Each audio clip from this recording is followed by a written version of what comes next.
जैन दर्शन में होली के संबंध में कोई प्राग इतिहास नहीं, कोई ऐसी पौराणिक कथा नहीं, कोई सर्वज्ञ प्रणीत कोई प्रसंग नहीं, चतुर्थकालीन कोई घटना नहीं। इसको एक लोक त्योहार की अपेक्षा से दृष्टि में देखा जाता है। होली शब्द भी जैन आगम में देखने में नहीं आया। ये लोक व्यवहार का संबंध में माना जाने लगा। कुछ बाद में एक ऐसी कुछ त्योहार ऐसे होते हैं जो घटनाओं से बन जाते हैं। वैष्णव दर्शन में होली का एक ऐतिहासिक चित्रण मिलता है और महाभारत के समय, श्री कृष्ण के समय, उस समय जब हिरण्याकश्यप वगैरह यहाँ थे, उस समय की घटनाओं से जुड़ा मिलता है। और लोक व्यवहार की दृष्टि से भी होली का बड़ा मानते हैं। मात्र 16वीं शताब्दी में एक ब्रह्मचारी जिनदास हुए हैं।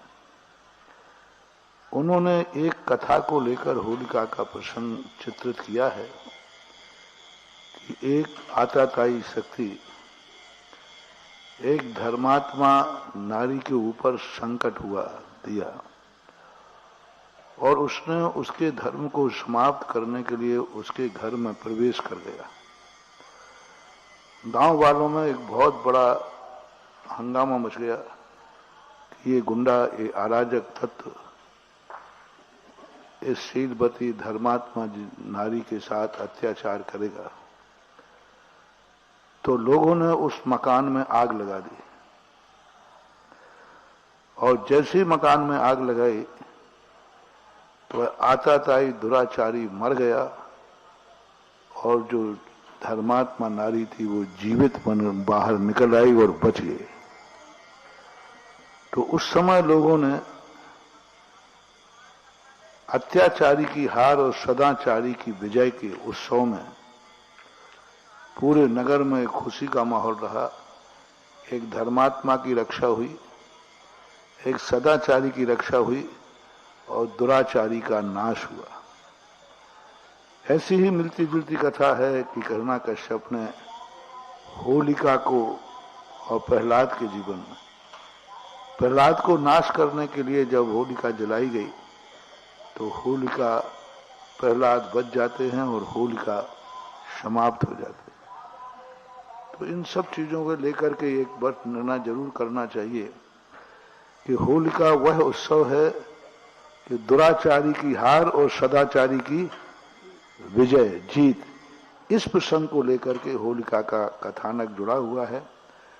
आज जो विद्रूपता आई है, वह विद्रूपता इतने गंदे रूप में जो आई है, यह ठीक नहीं।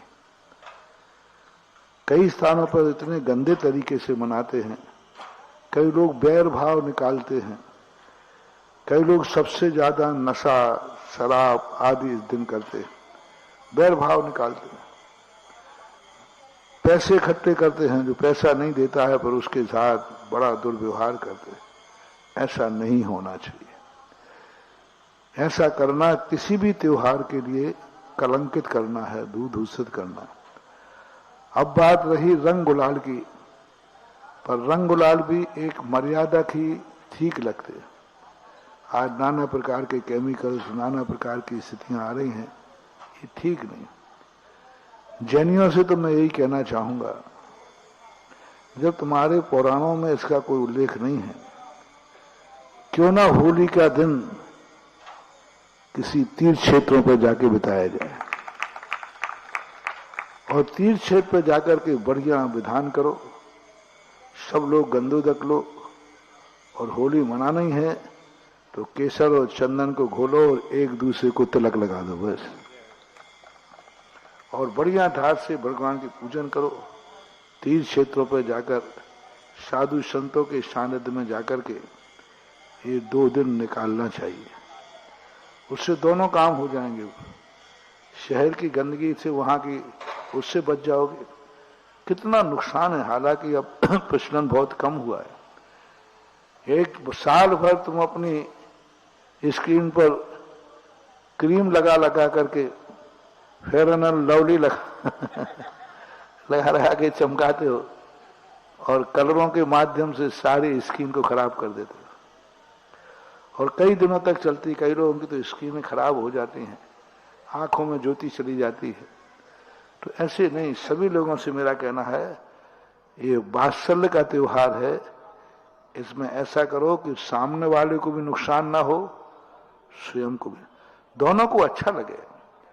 गुलाल उसे लगाओ जो गुलाल लगाने पर खुश हो जाए। जो गुलाल लगाने पर भाग रहा है तो ये तो अच्छा नहीं।